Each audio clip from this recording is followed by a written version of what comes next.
This is better. We won't disturb the rest of the house. Please begin again, this time without the hysterics. Against Idleness and Mischief by Isaac Watts. How doth the little busy bee improve each shining hour, and gather honey all the day from every opening flower. How skillfully she builds her cell. How skillfully she builds her cell, and neatly spreads the wax, and labors hard to store it well in every... No, with the sweet food she makes. Begin again from how skillfully. And stop sighing. It foreshadows failure. How skillfully she builds her cell and neatly spreads the wax, and labors hard to store it well with the sweet food she makes. Wax and makes don't rhyme. You are correct. Perhaps Mr. Watts felt the importance of the moral superseded the pleasure of the rhyme. That's why it's hard to remember. Does the bee make excuses? No, the bee does her work and fills the comb with honey. Maybe if Mr. Watts did his work, the poem would rhyme. You are to write it out 3 times for next lesson. No, please, Mrs. Talon. Can't I just recite it now? I'm sure I can do it in works of labor or of skill. I would be busy too, for Satan finds some mischief still for idle hands to do. 3 times neatly. I hate writing them out. We create our own consequences, Alice, and you have created yours. You are also to have memorized the voice of the sluggard. Please recite. Please don't make me write it out, Mrs. Talon. It's so long. Harness those emotions, Alice. Use that fire, that anger, that desire. Use them to focus your mind and project your voice.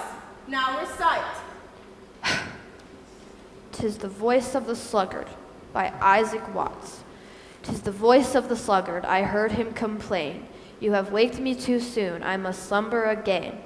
So as the door on its hinges, so he on his bed turns his back and his sides. Turns his sides and his shoulders and his heavy head. It's the same. Begin from as the door. As the door on its hinges, so he on his bed turns his sides and his shoulders and his heavy head. And a little more sleep. A little more sleep and a little more slumber. Thus he wastes all his days and his nights. And his hours. Thus he wastes all his days and his hours without number. And all through the... And when he gets up... And when he gets up, he speaks.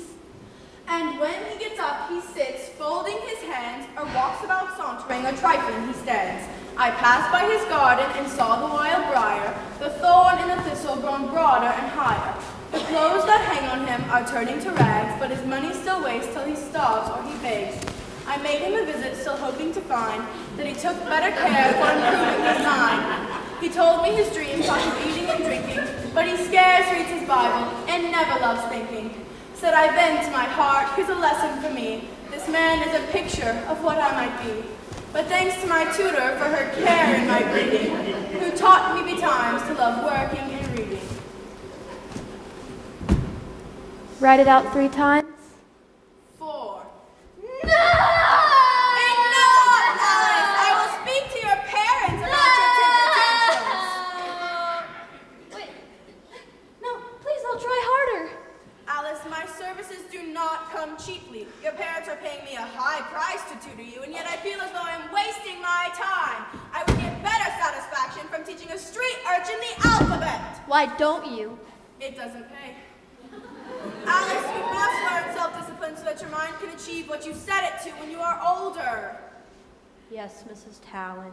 And now, we've been working on it for weeks.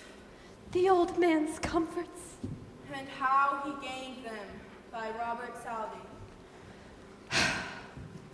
Let's do it this way. I will recite the part of Father William, and you can be the son. Please begin. You are old, Father William, the young man cried. The few locks which are left you are gray. You are wrinkled. You are hale, Father William. You are hale, Father William, a hardy old man. Now tell me the reason I pray. In the days of my youth, Father William replied, I remember that youth would fly fast, and abuse not my health or my vigor at first, that I never might need them at last. You are old, Father William. That girl!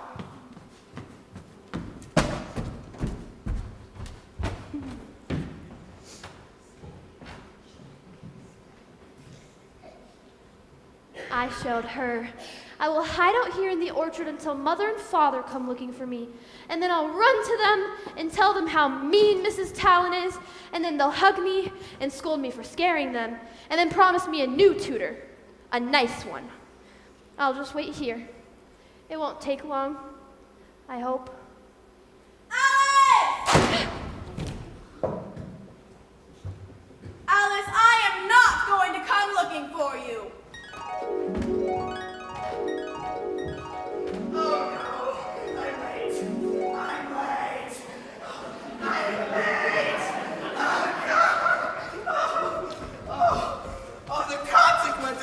Postulate. The time.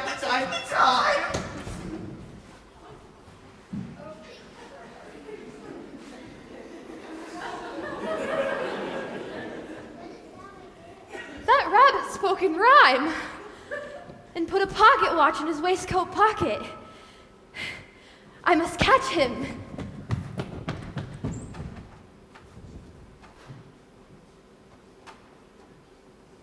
Oh, it's dark in there. Well, here I go.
I'll bet whoever lives here has laid a lot.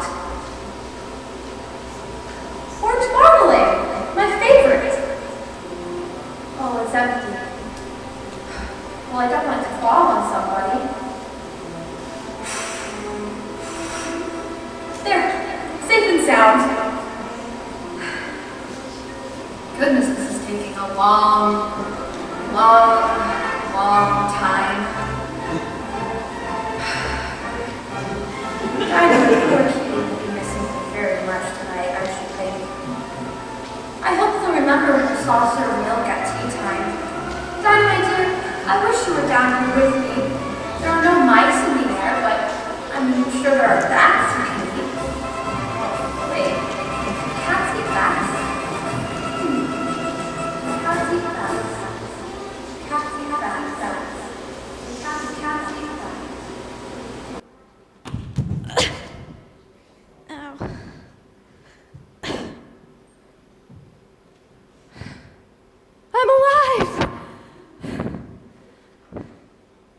32 feet per second squared indeed. I'd like to shove Miss Talon down that hole and show her how precise her precious measurements are. I would. No, I know what she'd say.